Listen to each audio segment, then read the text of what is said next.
जो सीट यहाँ बहुजन समाज पार्टी की है, नहीं भाजपा वर्तमान में झांसी के गरोठा विधानसभा क्षेत्र में समाजवादी पार्टी के प्रत्याशी दीपनारायण सिंह यादव यहाँ से इससे पूर्व 2 बार विधायक वो रह चुके हैं और तीसरी बार विधायक बनने के लिए यहाँ से पार्टी ने उन पर विश्वास जताया है। चुनाव थम चुका है। हमारे बीच में गुरसराय के इस कार्यालय में पदाधिकारी मौजूद हैं। चुनाव की जो कमान संभाले हुए हैं उसमें बहुत ही वरिष्ठतम पदाधिकारी के रूप में एकराम चचा जी हैं, विधानसभा प्रभारी अध्यक्ष भी हैं और भी समाजवादी पार्टी के कार्यकर्ता हैं।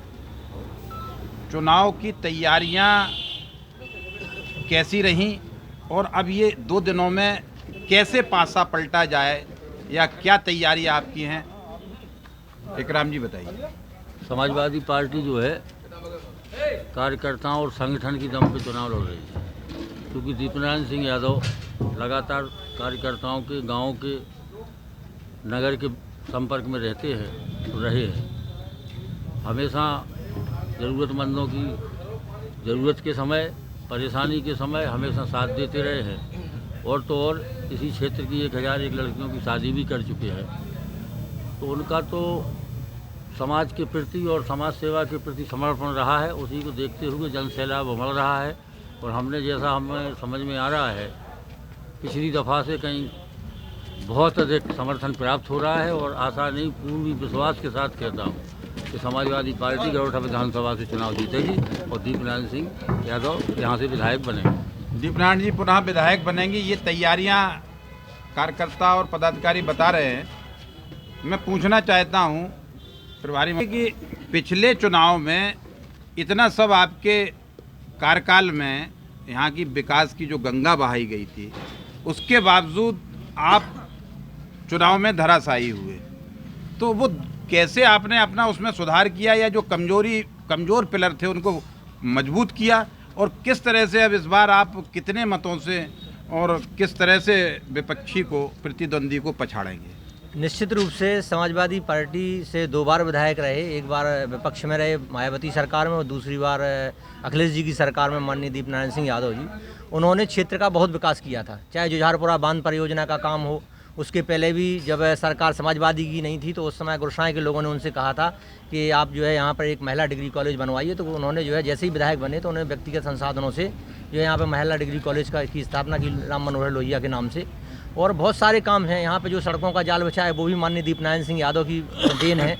जो चाहे जो है आपकी एरस से लेकर के जो है मऊरानीपुर तक की सड़क रही हो, चाहे गुरसाई से लेकर जो है कोटरा तक की सड़क रही हो, चाहे मऊरानीपुर से लेकर गरोठा तक की सड़क रही हो, चाहे चिरगांव से लेकर के और हमीरपुर को जोड़ने वाली सड़क का भी प्रस्ताव समाजवादी पार्टी में भी पैसा आया था, उसका हुआ था, गरोठा तक का पास हुआ था। गरोठा तक का हालांकि निर्माण कार्य हमारे समाजवादी पार्टी सरकार में शुरू हो गया था, लेकिन उसका पूरा काम जो है भाजपा सरकार में हुआ और उसके बाद उन्होंने गरोठा के आगे उसको हमीरपुर से जोड़ने का काम नहीं किया। तो ऐसी बहुत सारी विकास योजनाएं माननीय दीपनारायण सिंह यादव जी लेके आए।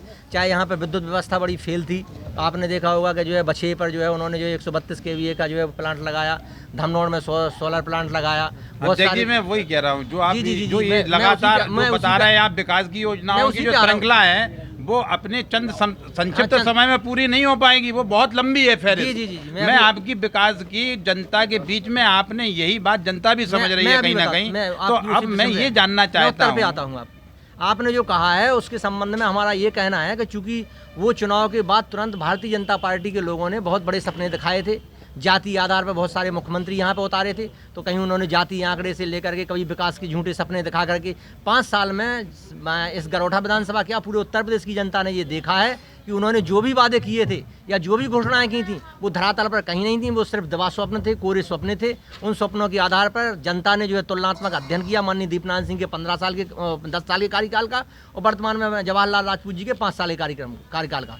इसमें तुलना करके उन्होंने देखा कि माननीय दीपनारायण सिंह के कार्यकाल वास्तव में जो है वो उन्होंने जो है क्षेत्र में विकास कार्य किए हैं, लोगों के संपर्क में रहे हैं। इसीलिए जनता ने पूरा मूड बना लिया है कि इस बार दीपनारायण सिंह यादव को ही जिताना है और दीपनारायण सिंह यादव के साथ ही जाना है। ये जो परिणाम आएंगे वो तो मतदान के बाद ही आते हैं। पिछली बार की गलतियों को सुधारा, जनता को एहसास भी हुआ और आपने भी बताया कि हकीकत ये थी, झूठी और सच की बात को आपने जनता तक पहुंचा दिया। जुझारपुरा बड़ी परियोजना थी, उस पर भी ब्रेक लगाया। आज जनता यहाँ अगर बन गया होता तो पानी से लबालब हो गई होती, किसानों को बड़ा फ़ायदा मिला। बहुत बड़ी फहरिस्त है, विकास की जो श्रृंखला थी वो अखिलेश सरकार में बहुत अच्छी बही। सवाल ये है कि उन कमियों को पूरा करके अब आप वर्तमान में अभी जो चुनाव है उस चुनाव में उनको पूरा किया आपने, और आगे दीपनारायण सिंह को कितने मतों से जिता पाएंगे और किस किस वर्ग का आपको समर्थन प्राप्त है? हमें जो है सभी समाज, सभी जाति वर्ग का समर्थन प्राप्त है और इस समय पे हम लोगों का टारगेट 25,000 प्लस से जिताने का है और 25,000 प्लस से ही आप लोग देख लेना कि हम लोग जीतेंगे।